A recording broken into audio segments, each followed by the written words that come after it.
Assalamualaikum warahmatullahi wabarakatuh. Bismillahirrahmanirrahim. Alhamdulillahirabbil alamin. Wassalatu wassalamu ala asrafil anbiya'i wal mursalin sayyidina wa habibina wa syafi'ina wa maulana Muhammadin wa ala alihi wa ashabihi ajma'in, amma ba'du. Qala rabbi ishrah li sadri wa yassir li amri wahlul 'uqdatam min lisani yafqahu qawli. Ila hadratin nabi mustafa sayyidina Muhammadin sallallahu alaihi wasallam. Al-Fatihah. A'udzu billahi minasy syaithanir rajim. Bismillahirrahmanirrahim. Alhamdulillahi rabbil alamin arrahmanir rahim maliki yaumiddin. Iyyaka na'budu wa iyyaka nasta'in ihdinas siratal mustaqim siratal ladzina an'amta 'alaihim ghairil maghdubi 'alaihim waladdallin amin. Sumil hadrati asy-syaikh al-imam al-alim al-fadil Abi Abdul Muti Muhammad Nawawi Al-Jawi wa sumil hadrat asy-syaikh al-alim al-fadil Salim bin Sumar Hadrami lahum al-Fatihah. A'udzu billahi minasy syaithanir rajim. Bismillahirrahmanir rahim. Alhamdulillahi rabbil alamin arrahmanir rahim maliki yaumiddin. Iyyaka na'budu wa iyyaka nasta'in ihdinas siratal mustaqim siratal ladzina an'amta 'alaihim ghairil maghdubi 'alaihim waladdallin amin. Astaghfirullahaladzim, astaghfirullahaladzim, astaghfirullahaladzim. Bismillahirrahmanirrahim. Alhamdulillahi rabbil alamin. Allahumma shalli ala sayyidina Muhammad wa ala ali sayyidina Muhammad. Allahumma iftah lana khairul bab wa yassir alaina ya karim bi rahmatika arhamar rahimin. Allahumma yassir lana wa la tu'assir alaina. Allahumma zidna ilman nafi'an warzuqna fahman. Allahumma iftah lana bi futuhil arifin wa sallallahu ala sayyidina Muhammadin walhamdulillahi rabbil alamin. Yang saya hormati para hujaj, para asatid, wabil khusus Ketua DKM Masjid Miftahul Sholihin Al-Mukarram Bapak Ustaz Fendi beserta jajaran, semoga senantiasa diberikan kesabaran oleh Allah Subhanahu wa taala. Juga yang saya hormati kepada bapak-bapak jamaah salat Fardhu Maghrib dirangkai dengan thalabul ilmi. Semoga kita berharap senantiasa dihujani curahan rahmat, taufik serta hidayah saking Allah Subhanahu wa taala.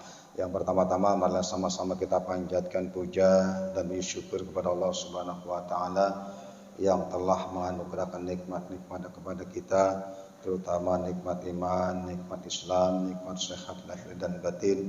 Dengan nikmat-nikmat itu kita bisa berkumpul di tempat yang sangat mulia ini dalam rangka menjalankan sholat Fardhu Maghrib secara berjamaah dirangkai dengan thalabul ilmi. Teriring salat dan salam semoga senantiasa Allah limpahkan kepada junjungan kita Nabi kita Muhammad sallallahu alaihi wasallam. Semoga tercurah kepada para keluarganya, para sahabatnya, para pengikutnya, dan mudah-mudahan kita semua menjadi pengikut yang setia menjalankan sunnah-sunnahnya sampai akhir hayat kita. Amin ya rabbal alamin. Baik, kepada saudara-saudara kita lanjut masih menerangkan asbabut tayammum ya, pasal tayamum. Bismillahirrahmanirrahim. Qala mu'allifur rahimallahu ta'ala wa nafa'ana bihi wa bi ulumihi wa bi barakatihi fi dar amin ya rabbal alamin. Sekarang kita lanjutkan yang ketiga, yaitu wasabbabu salisu al-ihtiyaju ilaihi li atishawil muhtarami. Jadi yang ketiga itu sebab-sebab tayamum, yaitu dibutuhkannya air untuk menghilangkan daga hewan yang dimuliakan. Sudah selesai itu jelaskan. Sekarang masih berkaitan ghairil mutarrami wa ma la yahrumu qatlu sittatun minal asya'i. Sekarang yang tidak dimuliakan. Jadi yang tidak dimuliakan apa itu? Siapa dia? Wa ma la yahrumu qatluhu. Yang tidak dimuliakan tergolong tidak dilarang membunuhnya. Sittatun itu ada 6 minat asyai dari jenis-jenis tersebut.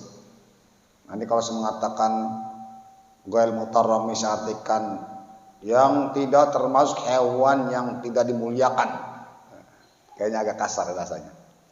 Jadi yang tidak dimuliakan yaitu hewan yang tidak dilarang membunuhnya. Sittatun minal asyai yaitu ada 6 dari berbagai jenis. Ahaduha tarikus sholati, yang pertama yang tidak perlu dimuliakan orang yang meninggalkan sholat. Nah, pertama tuh berarti orang Islam tapi meninggalkan sholat. Orang seperti itu dalam kitab kasih bab tayamum tidak perlu dimuliakan, tergolong tidak perlu kita muliakan. Bahkan dalam keterangan di depan itu malayah rumqatluhu, tidak dilarang membunuhnya. Tapi jadi praktekin ya. Kita praktekin kita semua semacam barang-barang di ngurung di penjara ntar nih. Artinya apa? Artinya begitu kerasnya minggu kemarin sampaikan dalam kita Irshad Ibad, sahabat, terus tabi'in, terus sebagai ulama sepakat bahwa orang ninggalin sholat satu waktu tanpa uzur sampai keluar waktunya maka bisa menjadi kafir kan gitu. Sudah jelaskan kemarin panjang lebar, nggak perlu saya ulang. Ahaduha tarikus sholati, yang pertama yaitu orang ninggalin sholat. Ba'di amri imami wal istatabatin nanban wakila wujuban. Maksudnya yakni telah diperintah oleh imam dan dituntut untuk bertobat orang itu. Nadban hukumnya memang sunnah. Wakila wujuban, satu pendapat wajib memerintahkan orang itu bertobat. Wajib. Wa ala nadbil istatabati layad munu minal min qatlihi qabla taubati lakinnahu ya'samu. Dan atas ketentuan sunnah memerintahkan menuntut dia bertobat, layat munu, dan yang tidak dituntut, tidak diganti rugi membunuhnya, min qatlihi qabla taubati, sebelum ditobat. Lakinnahu, akan tapi orang itu yaksamu dosa hukumnya. Misalkan si Jayed nih ninggalin sholat sebelum diperintahkan tobat, udah keburu dibunuh, maka yang membunuhnya tidak perlu mengganti rugi, tidak ada diyat, tidak ada kifarat. Cuman yang bunuh tetap dosa. Makanya dalam Imam Syafi'i berpendapat dalam kitab Irsyad suruh tobat dulu, ditanya dulu kenapa antum ke sholat. Apakah sholat bukan sebuah perintah? Kalau dia mengatakan itu perintah ya Tuan Imam, cuman saya kira malas, tobat ya. Kalau nggak mau tobat baru bunuh, itu pun jangan dibunuh kata satu pendapat, pukul saya dengan pedang tongkat lehernya. Kalau nggak mau tobat juga baru tusuk sampai mati. Kira-kira paham teman-teman nih. Suku-suku yang cuma ngedenger nih. Jadi orang nggak sholat begitu keras hukumannya. Seandainya diterapkan maka terhitung di PGM. Saya bukan sujon ini mah, cuma buruk sangka doang. Ya artinya tinggal ngitung. Berarti kalau warga 1000 orang yang nggak sholat berapa, ya tinggal hitung sisanya. Itu penting ya. Itu yang pertama tuh. Yang tergolong tidak perlu dimuliakan orang yang sholat. Yang kedua, wasaniha azan mukson bifatil sod ala gharikiyasi. Yang kedua yang tidak perlu dimuliakan azanil son, orang yang berjinah. Mukson itu orang pernah menikah ya. Misalkan si Zaid pernah menikah dengan si Indun, si Zaid selingkuh dengan si Siti, hubungan intim, maka itu sebutnya zina mukson. Makanya dalam keterangan hukum itu ketika seorang bujang dan seorang laki-laki yang bujang, perempuan bujang, dia hubungan intim di luar nikah, artinya belum nikah, maka cukup diusir dari kampung itu selama setahun. Tetapi kalau yang sudah melakukan hubungan secara sah dalam pernikahan, dia berzina, ketahuan, maka dia harus dibunuh. Itu hukumnya itu, dirajam. Kalau sekarang mah biasa aja, kayak nggak ada permasalahan. Yang kedua yang telah dimuliakan jenah muson bi fathis shad dengan difathahkan sodnya muson ala berkiasi tanpa ada kias, tidak diukur dengan kias. Wa syara'itul ihsani arbaun, dan syarat ihsan, jadi ihsan sebenarnya maknanya terbentengi ya, benteng, ihsan benteng. Wa syara'itul ihsan, dan syarat-syarat ihsan arbaun ada 4. Yang pertama al-bulugu baligh, yang kedua al-aqlu berakal, yang ketiga al-khuriyatu merdeka, yang keempat wa wujudul wat'i fi nikahin sahihin, telah melakukan hubungan intim di dalam pernikahan yang sah. Itu termasuk muson. Berarti kalau ada syarat itu, ketika dia melakukan hubungan di luar nikah maka termasuk jinah muson. Nah itu nggak perlu dimuliakan. Berarti ketika misalkan ada seorang punya air untuk berwudu, orang yang jinah muson sedang kehausan butuh air, maka biarkan dia keluar air untuk wudu saja. Jadi pakai untuk bertayamum, jangan dia bertayamum. Air yang diberikan kepada orang yang jinah muson itu. Maksudnya paham kan? Kayak gini, misalkan si fulan nih nggak sholat, sementara dia orang muslim dan tidak sholatnya tidak ada uzur yang dimana agama. Nah yang orang punya air itu tiba-tiba dipinta sama si orang yang nggak sholat itu sangat butuh banget, kena kehausan, maka itu aja yang diberikan kepada orang itu, maksudnya udah pakai untuk berwudu, biar dia mau kelengar juga tuh. Nah ketika air diberi kepada orang yang tinggalin sholat terus dia tayamum, tidak sah tayamum, itu maksudnya. Kira-kira paham ya?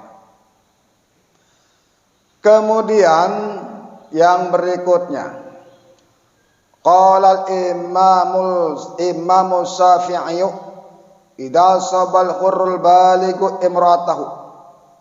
Kata Imam Syafi'i, yang dimaksud dengan ihsan itu idza sabal hurrul baligul imratahu, apabila orang yang merdeka yang sudah balik menggali istrinya. Berarti sudah ya. Mutlak loh. Ketika dia hubungan yang lain berarti busan maksudnya. Au asibat hurratul balighah, atau seorang perempuan yang digauli binikahin dengan pernikahan bahwa ihsanun bil islai wasarki, itu termasuk ihsan, terjaga fil Islam, dalam Islam dan bukan syirik. Jadi muson itu kesimpulannya bahwa orang yang telah orang telah nikah sempurna dengan seorang perempuan atau perempuan seorang laki-laki, dia hubungan lain dengan yang lain tanpa nikah, itu namanya muson. Berarti orang itu ketika butuh air biarkan saja dia kelengar, pakai untuk berwudu, jangan dikasih untuk orang itu maksudnya. Far'un cabang, qala Syarqawi wal mu'tamadu anna wal muhtaram minal adami fihi tafsilun. Syekh Asy-Syarqawi berkata atau berpendapat wal mu'tamadu, dan pendapat yang paling kuat yang dapat dipegang pendapat itu jadikan sandaran, anal ghairul mutarram minal adami, sesungguhnya yang tidak dimuliakan dari golongan manusia fihi tafsilun, akan diperinci oleh ulama. Yang mana golongan ini nih dari golongan manusia yang tidak perlu dimuliakan, kayak apa nih bentuknya, kondisinya. In kana qadirun ala taubati ka tarika sholati wal murtadi lam yujaz lahu lam yajuz lahu surbul ma'in wa in tajahu fil inqadhi ruhihi minal arsi. Jadi yang dimaksud menurut Syarqawi bahwasanya yang tidak perlu dimuliakan dari golongan manusia diperinci. Yang pertama, jika orang itu mampu untuk bertobat. Ya. Seperti apa? Katarika sholati, seperti ninggalin sholat. Wal murtadi, murtad. Lam yajuz lahu surbul ma'i, maka orang itu tidak perlu dikasih untuk minum air. Ya. Wa ini tajahu fil inqadi ruhihi minal asli, sekalipun orang itu butuh air untuk menyelamatkan ruhnya dari kehausan itu. Ini saya perlu bantuan juga nih kepada rekan-rekan, takut salah memahaminya, menerjemahkannya. Yang pertama itu jika dia mampu bertobat, seperti ninggalin sholat, murtad, ya. Mampu sebenarnya, cuma dia tidak mau melaksanakan tobat itu, maksudnya dia mampu tobat tapi nggak melaksanakan, maka lam yajuz lahu surbul ma'in, maka ia tidak boleh minum air sekalipun dia butuh buat air itu untuk menyelamatkan jiwanya, kira-kira gitu. Ninggalin sholat, ada peluang untuk tobat tapi nggak mau tobat, maka orang kayak begitu tuh ketika butuh air kita, sedangkan air kita pakai untuk berwudu, biarkan dia kelengar, modar juga biar itu orang. Kira-kira gitu maksudnya, gambaran kasarnya mah itu pakai untuk berwudu. Kata yang nggak sholat jualan bersih Agusnya. Begitu hukumnya. Kalau nggak tahan begitu kayaknya dengan sepele setelah itu. Padahal sholatnya itu sendiri. Allah Rasul menerima perintah sholat kan nggak cukup dengan ayat, dipanggil langsung, berarti sangat diprioritaskan kan gitu. Itu maksudnya teman-teman. Jangan dianggap sholat sepele, ntar aja deh. Makanya saya pernah di grup itu, coba ketika nuntut ilmu, bayangin ketika kita mau cari nafkah, kita kerja, dagang, itu ketika dapat ada waktu yang sekantuk apa udah berangkat. Kerja shift 2 misalkan, berangkat kita. Terus dagang, lelah berangkat juga. Coba, bisa nggak niat itu tarik kepada thalabul ilmu? Lemes, segen. Kita pakai sebagaimana kita ketika mau cari uang, semangat ya, kayak gitu maksudnya. Tarik itu, bisa nggak? Jadi paksain, permasalahannya ibadah kita tanpa ilmu nol masalahnya. Marbut atau balun. Ketika kita cari ilmu, ada upaya belajar, ketika ibadah salat masih punya nilai. Tetapi kalau nggak nyari ilmu, jangan harap nol. Mardudatun la tubalun. Dalam kitab Jubat keterangan itu. Jadi barang sahih tanpa ilmu ditolak, tidak terima. Sempatkan. Kemudian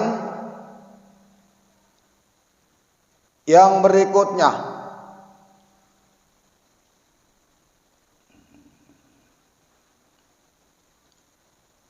li ta'yunihi li tukhribi ma qadrati Allah khuruji minal maksiati. Jadi orang itu sebenarnya mampu untuk keluar dari maksiat, tapi dia nggak mau tobat, maka orang itu udah tidak perlu dimuliakan. Wa ilam yaqtir 'alaiha kazanimu soni jajalau tayamamu wa syurbul ma'i li atsi. Qararrahu Syekhuna Al-Hafani. Dan jika orang itu tidak mampu, tidak ada kesempatan bertobat karena hukumannya itu, maksudnya ilam yaqdir. Jika nggak mampu apa? Nggak mampu aleha untuk bertobat, berarti nggak ada kesempatan dia bertobat dengan hukuman itu. Maka jawabnya apa? Jawabnya seperti apa? Kazanil muson, seperti jina muson. Jajalau tayamamu wasrbul ma'il atsi. Maka boleh bagi orang yang bertayamum dan air boleh diminum kepada orang yang jina muson itu. Ketika dia udah nggak ada kesempatan bertobat karena hukuman yang dilakukan, yang diterima itu, boleh berikan itu air minum. Maksudnya paham nggak nih? Kalau yang ninggalin sholat, ada peluang tobat, dia nggak tobat, maka ketika dibutuh air itu biarkan dia kelengar, air pakai untuk berwudu. Tetapi ketika orang itu nggak ada peluang untuk tobat seperti jina muson karena hukuman yang sangat luar biasa, maka berikan dia minum, silakan. Dan kita boleh bertayam kira-kira gitu, Pak. Itu yang kedua. Wa salisuhal murtad wa man qata min mayyasyu talaqahul islam. Yang ketiga yang tidak perlu dimuliakan, tergolong tidak perlu dimuliakan dari golongan manusia, al murtad. Apa sih murtad definisinya? Wa man qata'a mimma yasitu laqahu al-islam, orang yang memisahkan dari Islam, keluar dari Islam. Qala al-Mudabigi faidatun. Imam Al-Mudabigi berkata, faidatun ay hada, inilah itu faidah. Apa itu? Min doa Ibni Mas'ud radhiyallahu anhu, Allahumma inni as'aluka imanan la yartadu. Kata Imam Ibni Mas'ud berdoanya begini, Allahumma inni as'aluka iman la yartadu. Ya Allah, ya Rabbi, sesungguhnya aku mohon kepadamu iman yang tidak pernah murtad. Jadi ternyata dulu dipakai nih, harus diamalkan nih. Apalin ya, kalau nggak apa saya tulis, saya kirim di grup. Tapi nggak ada Ustaz Ken nanti ya, tugas dia mudah. Ilok saya mulu, tugas dia nulis. Allahumma imanan la yartadu. Ya Allah, ya Tuhan kami, akan pada perlindungan iman yang tidak pernah murtad. Wa na'iman la yanfadu. Dan nikmat yang tidak pernah habis, anugerah ya. Wal qurrata'ain la tanqati'u. Dan pandangan, berarti mata hati ya, yang tidak pernah putus. Wal murafaqata nabika sallallahu alaihi wasallam ala jinnadil khuldi. Dan menemani nabimu sallallahu alaihi wasallam ya dalam paling tinggi-tinggi surga yang kekal. Itu kita laksanakan. Saya juga karena baru baca kitab ini, maka saya akan belajar mengamal. Jadi kita hafal itu. Allahumma inni as'aluka iman la yartadu wa na'iman la yanfadu wa qurratal ain la tanqati'u wa murafaqata nabika sunna fi ala jinal khuldi. Itu yang ketiga. Berarti yang ketiga, murtad itu orang lepas dari Islam. Nah, orang seperti itu ketika dia butuh air, sementara kita punya air cuma untuk berwudu saja, dia butuh banget menghilangkan hausnya, biarkan. Udah kita pakai berwudu saja, dan dia bodo amat urusan dia itu mah, nyungsap mau kelengar ge. Murtad. Kalau kafir asli beda, memang mutlak belum masuk Islam. Kalau murtad itu sudah Islam, keluar dari Islam. Maka pas setahun dia murtad, masuk lagi Islam. Kalau dalam kitab Takrus Sadidah, dia Jumat di kodok tuh. Selama setahun itu di kodok, sholat Jumatnya. Dia punya kewajiban. Warabiuha al-kafir harbi. Yang keempat yang tidak perlu dimuliakan dari golongan manusia kafir harbi. Siapa itu kafir harbi? Wa walladil la sulhalahu mal muslimin. Orang yang tidak mau berdamai kepada orang Islam. Beda dengan kafir jimi. Nanti dijelaskan oleh ada kafir harbi, kafir jimi. Ya, beda. Kafir harbi itu definisinya ialah wa alladzi la sulhallahu mal muslimin. Orang yang tidak mau berdamai kepada orang muslim. Qalahu al-Fayyumi. Imam Fayyumi berkata tentang hal itu, tentang kafir harbi, wa kharaja bil harbi salasat aqsamin. Tidak termasuk di golongan kafir harbi, yaitu ada 3 macam. Nggak termasuk nih. Detil ulama kita, masya Allah. Yang dia termasuk kafir harbi ada 3. Az-zimmi, yang pertama kafir zimmi, itu nggak termasuk. Kafir tapi nggak termasuk kafir harbi. Kalau kafir harbi mah nggak mau berdamai sama orang Islam, nggak mau ada kaitan senjata, pokoknya perang terus, merangnya terus kafir harbi mah. Kalau kafir zimmi enggak. Siapa itu kafir zimmi? Wa man aqadal khizyatu. Oh, maaf. Jadi fa'il, jadi maf'ul. Wa man aqada hizyata mal imami aw naibihi. Kafir zimmi itu orang yang melakukan akad. Kalau akoda kan mengikat. Mengadakan akad terhadap mengeluarkan pajak mal imami kepada imam au naibihi atau kepada wakilnya. Jadi kafir harbi mah, kafir zimmi mah bisa mengeluarkan pajak. Opeti lah kalau bahasanya. Wa dakhala tatalah kamil islami, dan dia mah kafir zimmi mah masuk di dalam hukum-hukum Islam, ngikutin maksudnya. Ngikutin aturan Islam. Kafir zimmi mah masuk ke sini lu berpajak ya, ngikutin. Kafir harbi mah kagak. Dia enggak mau berdamai, pengen perang terus, mau merang Islam.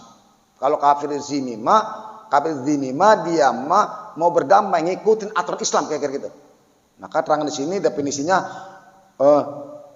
wa huwa man aqal hizyata mal imai aw naibihi wa daqala tahta ahkamil islami. Jadi dia mengakad mengeluarkan pajak terhadap imam dan wakilnya, kemudian dia ngikuti masuk kepada aturan-aturan Islam, tahta ahkam islami. Kafir gini. Fa innahu mutaharrimu. Nah, kafir zimma itu dimuliakan. Tidak boleh diperangin seperti kafir harbi. Dia masih dimuliakan. Muhtaram. Wa sumya zimya dalika nisbatu illa zimati hizyati. Dinamakan zimmi karena orang yang mengakad mengeluarkan pajak dinisbatkan kepada lafaz zimya, itu maknanya hizyati, berarti ngeluarin pajak. Intinya orang kafir yang ngeluarin pajak dalam kitab ini mah termasuk kafir zimmi. Kalau orang yang nggak mau berdamai, kafir harbi berarti perang terus dia tuh. Wal muahadu, sekarang kafir muahad. Yang kedua dari bagian itu. Tadi kan ada yang keempat, cuman kafir di luar harbi ada 3 bagian. Ya, yang pertama kafir zimmi, sekarang kafir muahadi, artinya kafir yang nggak termasuk kafir harbi maksudnya. Yang pertama kafir zimmi, sekarang wal muahadu kafir muahad. Siapa itu? Wa man aqadal musolihati. Musolihata mal imami aw naibihi min ahli harbi ala tarikil qitali fil arba'at asyurin aw fi asyari sinina bi ad minhum mausilin ilaina aw bi ghairihi. Kalau muahad mah, kafir muahad mah, saya juga baru tahu karena baru baca kitabnya. Kafir muahad mah kita kan tahu 2 kafir, kafir harbi, kafir zimmi. Ternyata kafir muahad juga ada sebutannya. Muahad itu ialah orang yang mengakad berdamai kepada imam dan wakilnya dari golongan kafir harbi, min ahli harbi, golongan dia. Tapi berdamai masuk dia mah, ikut berdamai, ikutin aturan Islam. Ala tarikil qitali, meninggalkan peperangan. Fi arba'at asyurin, dalam waktu 4 bulan. Ada perjanjian. Au fi asyisinin, atau dalam waktu 10 tahun. Iwadin, dengan berikan ganti minkum dari mereka itu mau suli ilaina, yang diberikan kepada kami, kepada orang muslim. Jadi kita mau sepaham ini. Jadi nanti kita ulas pelan-pelan ya. Atau selain dari iwad itu penggantinya. Berdasarkan apa hadis Nabi? Liqauli sallallahu alaihi wasallam, alla man zallama muahadan au intaqasahu au kallafahu fawqa taqatihi au ahadda minhu syai'an bi ghairi bil nafsi fa anna hajizuhu au khasmuhu yaumal qiyamah. Hadis Nabi. Jadi dilindungi. Kata Nabi, ingatlah siapa orang yang mengerzolim kepada kafir muahad. Tadi definisinya sudah dijelaskan. Muahad itu orang yang berakad berdamai terhadap imam. Artinya kalau di negara ini misalkan presiden berarti. Kalau di kampung ini misalkan sebuah kota ya pimpin kotanya kayak gitu maksudnya. Kalau misalkan di desa ya murid lurahnya kayak gitu. Nah, kafir muahad itu kata Nabi gini hadisnya, berdasarkan hadis Nabi nih. Ala man zalalu ahadan. Ingatlah barang siapa yang berbuat zalim kepada kafir muahad, kata Nabi. Au intaqasahu, atau dia mencela kepada kafir muahad. Au kallafahu, atau dia membebani kepada kafir muahad. Faqataqati, di atas, di luar kemampuan si kafir itu. Ya. Au akhadha minhu syai'an, atau dia mengambil sesuatu darinya bi ghairi bi nafsi, dengan tanpa yang baik cara mengambilnya, maksudnya dengan cara yang baik.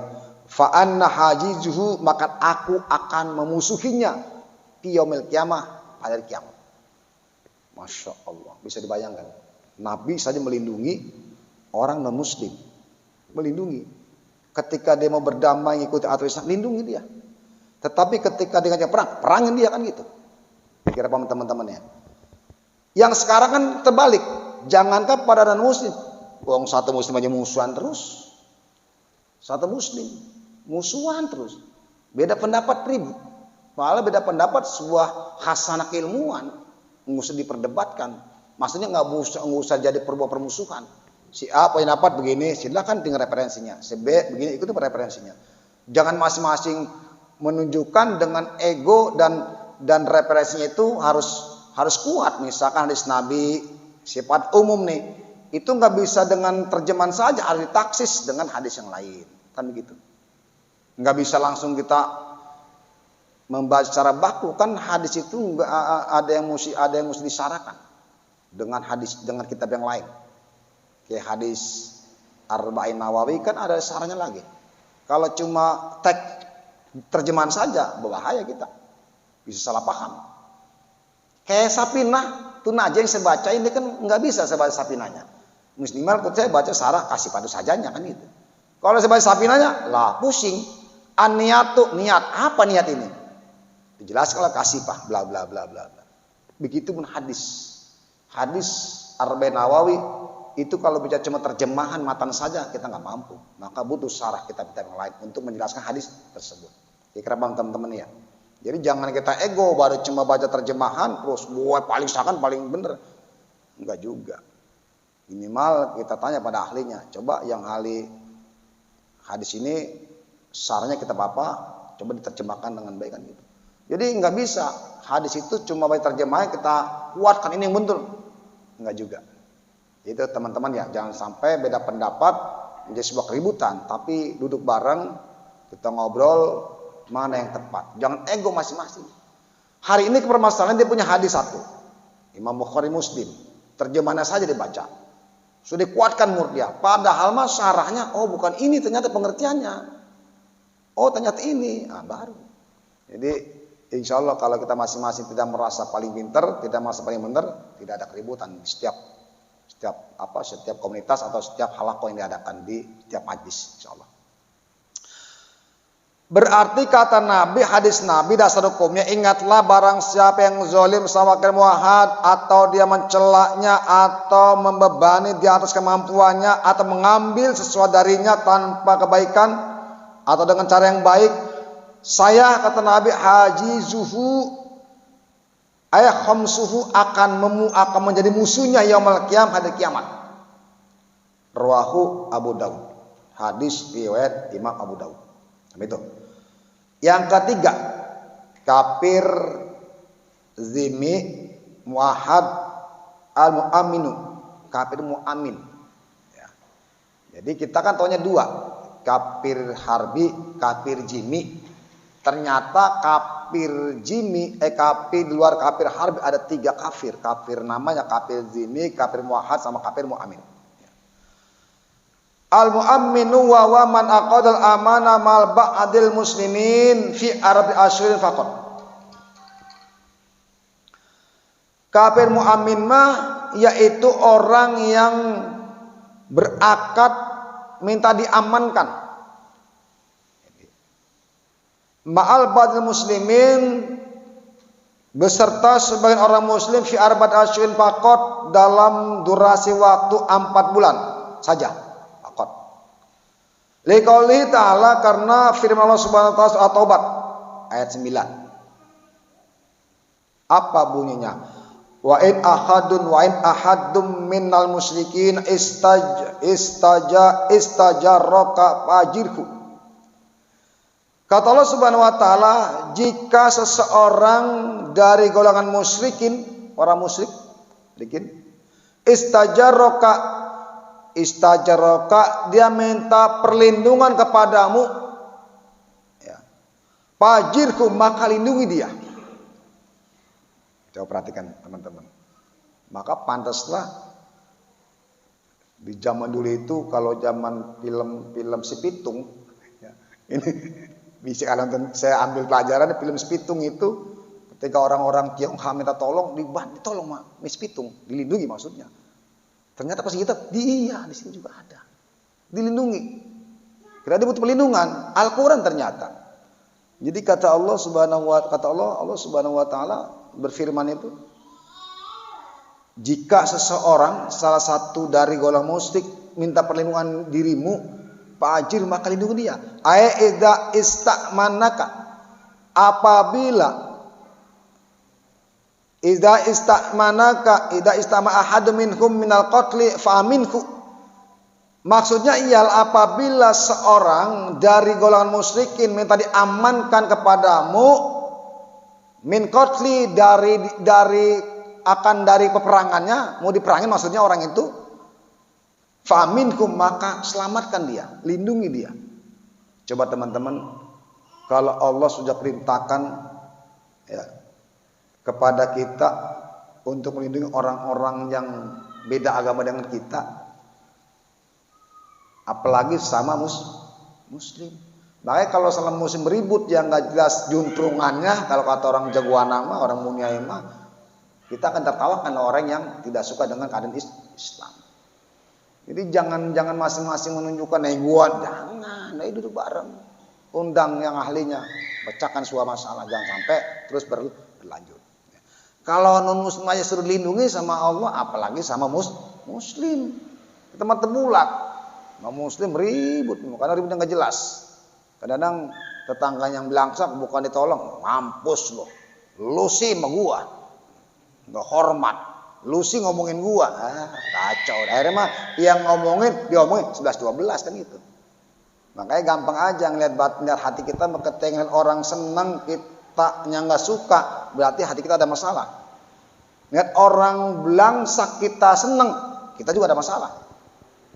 Gampang lihat hati kita mah. Hati kita bermasalah kan gampang. Udah ngeliat orang seneng, tangga kita seneng nih, terus kita nggak suka, paling kita boleh anu. Berarti kita punya masalah. Atau sebaliknya lihat orang belasa kita suka, mampus lo, sama punya masalah. Gampang lihat batin mah gampang. Gampang lihat hati mah. Nggak usah pusing-pusing nyari rumusnya, itu konsepnya. Nah, wali qauli sallallahu alaihi wasallam, dan karena hadis Rasulullah SAW kata Nabi, zimmatul muslim wahidatun yas'a biha adnahum faman akhfara musliman fa'alaihi la'nallahi wal malaikati wa nas ajmain. Hadis Nabi. Jaminan orang muslim itu satu kesatuan. Yas'a biha adnahum, yang bertindak dengan jamin orang muslim itu orang yang paling rendah mereka. Maksudnya rendah itu seperti budak, mohon maaf ya, seperti perempuan.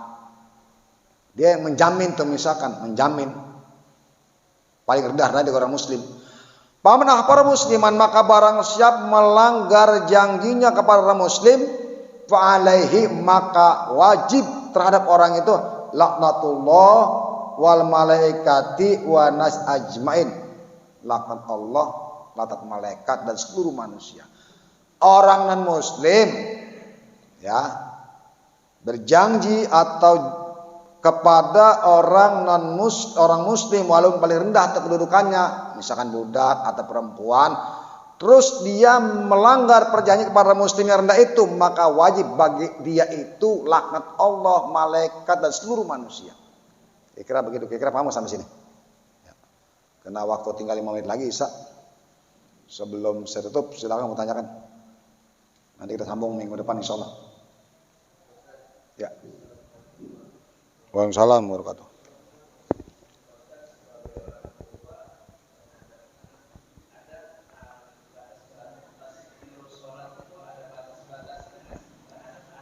Bagaimana Pak?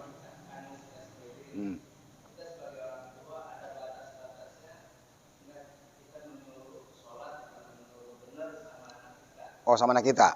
Kita orang tua nih. Terus anak kita suruh pindah sholat. Baik. Artinya gini. Dalam bab balik dijelaskan oleh Nawawi panjang lebar, anak yang belum tamyiz tidak disunahkan memerintahkan ibadah. Dikasih Pak yang ngomong ya, Nawawi. Balik kalau nggak salah, nanti silakan baca di rumah. Anak yang belum tamyiz tidak diperintahkan untuk ibadah. Tetapi kalau sudah tamyiz maka diperintahkan untuk mendidik ibadah. Seperti cara berwudu, cara sholat. Kemudian setelah umur 10 tahun dia nggak sholat, maka diperintahkan dipukul. Pukulnya karena sebenarnya tidak membahayakan, tidak memukul membahayakan, tapi sekedar cuma peringatan saja. Pukulnya bukan tempelin anak kita, bukan ditempelin babak belur, bukan. Mukul bahkan boleh diancam anak itu. Kamu nak, kalau nggak sholat, bla bla bla, itu perlu diancam. Tapi diancamnya tidak seperti menuju kepada kematian. Lalu bagaimana orang tua memerintahkan apakah selesai? Tidak terus. Nggak selesai dia sudah kelar, enggak. Terus kita wajib mendidiknya sampai kita wafat. Enggak selesai dia udah urusan lu, enggak juga. Tetap kita masih berkewajiban mendidik anak-anak kita itu. Cuman yang diperintahkan mulai dia tamyiz. Tamyiz itu artinya definisinya anak yang sudah bisa cebok sendiri, makan sendiri, minum sendiri, tamyiz. Sudah mumayyiz. Tetapi kalau belum seperti itu maka tidak dianjurkan anak itu untuk ibadah, sholat, untuk wudu. Kalau sudah tamyiz berarti sudah ada perintah sunnah. Bahasanya fardhu kifayah dalam kitab Kasifah ini. Berarti salah satu harus mendidik, kalau nggak bapaknya ya emaknya, kalau nggak emaknya bapaknya. Namun kalau sudah 7 tahun, sudah tamyiz, sudah mendekati 10 tahun, itu dianjurkan orang tuanya mendidik anak semaksimal mungkin. Seperti apa? Cara berwudu, bahkan diperintahkan suruh belajar saum dalam kita Kasifah. Kira paham ini ya. Jadi intinya tetap kita mengarahkan. Seperti saya, anak saya sudah rumah tangga, tetap saya ingatkan terus. Kamu udah sholat belum? Selalu. Jadi jangan sampai kita orang tua anak sudah selesai gitu, enggak. Terus kita monitor terus lah. Karena ada keterangan dalam Al-Quran itu, Eladina manu ku anku sakum walikum nah. Pengertiannya nggak selesai cuma sampai dewasa, terus tak. Makanya ketika kita nggak mampu untuk mendidik anak kita, antar kepada ustadz. Ustadz, titip anak saya, tolong didik bisa baca Quran, bisa sholat dengan rapi. Ustadz ngomong, baik pak, tapi bapak harus memberikan kepada saya misalkan 50 juta misalkan, itu ustadz halal makan uang itu. Kenapa? Kata Shinali, li ta'alim harfin wahin alfu dirhamin. Aku tidak cukup memberikan 1000 dirham pada seorang guru mendapat ilmu 1 huruf saja, itu nggak cukup memberikan 1000 dirham.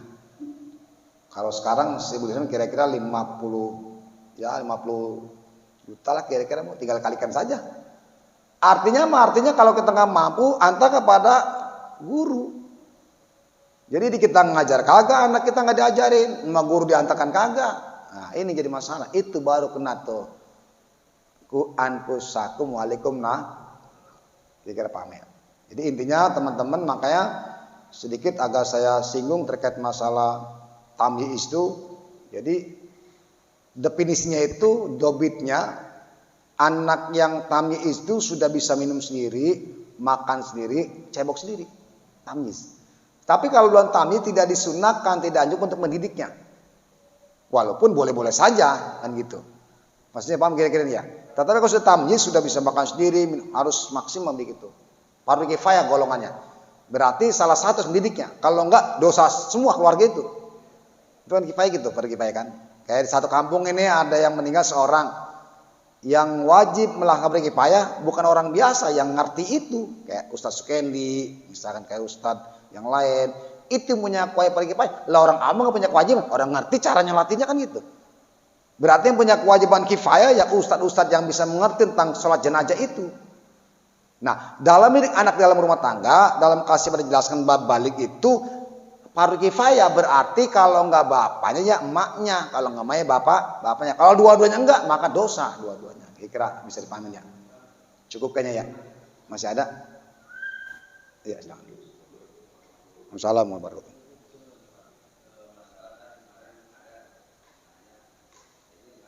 Ya.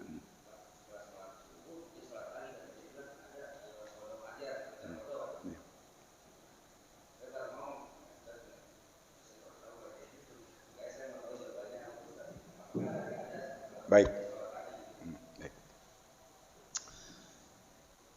Suatu ketika Nabi sholat asar, terus sholat lagi asar. Sahabat Nabi, ya Rasul, bukankah pada asar tidak ada sholat sunnah? Kata Nabi, aku sholat sunnah ba'da zuhur. Aku sholat sunnah qadha ba'da zuhur. Sholat fajar itu keterangannya sholat yang dilaksanakan sebelum sholat subuh. Karena ada hadis 2 rakaat sholat fajar lebih baik dari 2 dunia dan sisinya itu.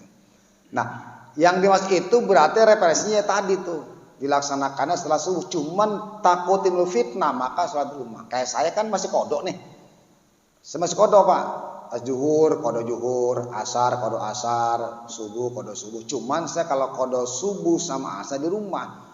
Kalau di masjid takutnya timbul fitnah doang. Kalau nanya saya terangin, kalau nanya akhirnya jadi omongan keluar. Lah Ustaz Agus katanya, Ustaz masa habis asar sholat lagi. Gitu. Padahal saya kodok. Boleh melaksanakan kodok, sholat yang dilarang. Ba'da asar, sholat asar. Kenapa kodok? Sedikit saya jelaskan kronologinya. Saya hijrah 2003 Pak. Berarti umur saya waktu 33 tahun. Dipotong baliklah 15 tahun. Berarti saya punya kewajiban kira-kira sekitar 13 tahun ya. Nah, setelah saya 2003 mulai saya belajar ngaji, itu sholat nggak saya tinggalkan, alhamdulillah sampai hari ini. Maka saya kodok selama yang 13 tahun itu kena sholat saya belentang-belentong kira-kira ada. Belentang-belentangnya bukannya mengatakan bukannya kewajiban, cuma waktu itu masih malas dan sebagainya. Maka saya kodok hari ini.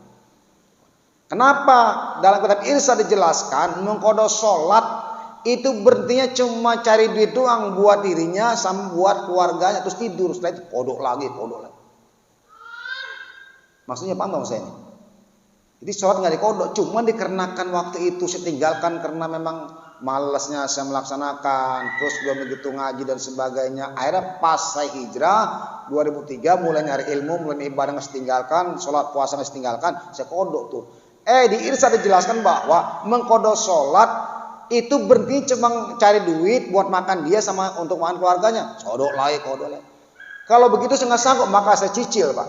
Habis sholat zuhur kodok zuhur, habis asar kodok asar. Cuma kalau asar dulu masih kodoknya nggak di masjid. Habis sholat subuh kodok subuh, habis sholat Jumat kodok zuhur. Maksudnya paham ya? Ini boleh-boleh saja. Yang bisa dipahamin. Cuman ketika Bapak tidak sanggup menjauh, maka sholat kodok di rumah saja. Ketika sholat subuh sama sholat asar. Ada juga di tempat masjid sholat asar, sholat liatin 2 kali. Saya panggil ke kantor. Ada apa Ustaz? Ngobrol bentaran ya. Ampun apa? Iya ada apa Ustaz? Tadi antum habis sholat asar apa? Sholat sunnah, dia asar. Nah, itu yang jadi masalah baru itu nggak ada Pak. Kira-kira paham teman-teman ya. Jadi kalau ada orang sholat asar, sholat lagi jangan dikatakan orang itu salah. Tabayun. Nah, berapa tadi Bapak habis sholat apa? Saya sholat kodok. Nah, berarti nggak masalah. Saya sholat sunnah ba'da asar. Nggak boleh Pak. Dilarang dalam hukum fikih. Iya sama aja Pak. Mas ada yang lain silakan. Nggak ada? Baik kalau nggak ada, saya wa'alaikum salam dan mohon maaf apabila yang sampai yang kurang jelas. Dan juga saya mohon maaf apabila cara baca kita masih agak tersendat-sendat. Dan saya wassalamualaikum warahmatullahi wabarakatuh.